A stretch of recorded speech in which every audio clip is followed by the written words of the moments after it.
Ang programang ito ay rated SPG. Striktong patnubay at gabay ng magulang ang kailangan. Maaaring may masiselang tema, lengguwahe, karahasan, sexual, horror o droga na hindi angkop sa mga bata. Ano? Hindi matutuloy ang kasakit ako naman, Lynette. Hindi pa pwede yan. Kinakailangan ko sa tingin. Kinagulat nga ni Diyosa nang malaman dito kay Lynette na hindi na nga matutuloy ang kanilang kasal dito ni Carlos dahil sa desisyon ni Carlos na tapusin na nga raw ang kanilang relasyon. Nagalit nga si Carlos nang tanungin nga dito ni Lynette kung may kinalaman siya sa nangyaring aksidente kay Doc RJ. At dito naman na tila nagpabiktim naman itong si Carlos Benitez at dahil dito nagdesisyon siya na sa tapusin na lamang kanilang relasyon at wag na lamang ituloy ang kasal.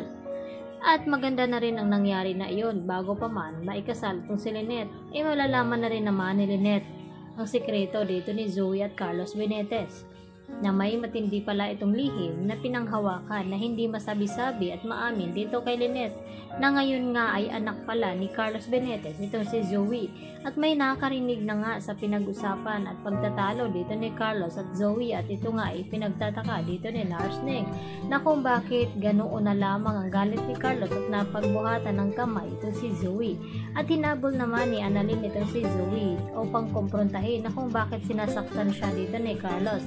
At mapipilitan naman itong si Zoe na aminin kay Annalyn na kaya siya nasaktan dahil nalaman ni Zoe na may kinalaman nga itong si Carlos sa nangyaring aksidente kay Doc RJ at dahil dito nasampal nga siya dito ni Carlos dahil sa sinabi niya walang kwentang ama itong si Carlos Benitez.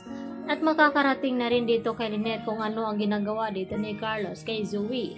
At tila mag-iisip na rin ito na mabuti na lamang ay hindi na tuloy ang kanilang kasal. Baka gagawin din ni Carlos ang ginawa niya dito kay Zoe na sampalin nga at baka masampal din itong si Annalyn. At yun naman ay hindi hahayaan nga daw dito ni Lynette na mangyari iyon. Samantala, nakapag-desisyon na rin naman itong si RJ na mag-file nga ng annulment divorce dito kay Moira. Nang sa ganon ay tuluyan na ngang makawala itong si RJ sa buhay ni Moira. At dito naman nangangamba itong si Giselle at Don Pepe. Nakapaghiwalay na nga itong si RJ.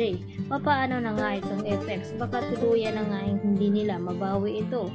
Subalit ay umaasa at nagtitiwala naman itong si RJ dito nga kay Doc Ray Meneses na kaya niyang i-handle lahat ng mga kinakailangan sa Apex Hospital nang sa ganon ay tuluyan na nga nila itong mabawi mula kay Moira dahil itong si Doc Ray ay siya naman ang mata dito sa Apex.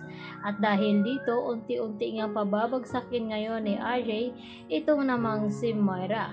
At matutuwa naman itong si Annalyn sa kanyang malalaman na magpa-file na nga ng annulment ang kanyang apa. At dito naman na magkakaroon na nga ng tsansa na baka magkakabalikan muli itong si Lynette at RJ at hindi matuloy ang kasal dito ni Carlos.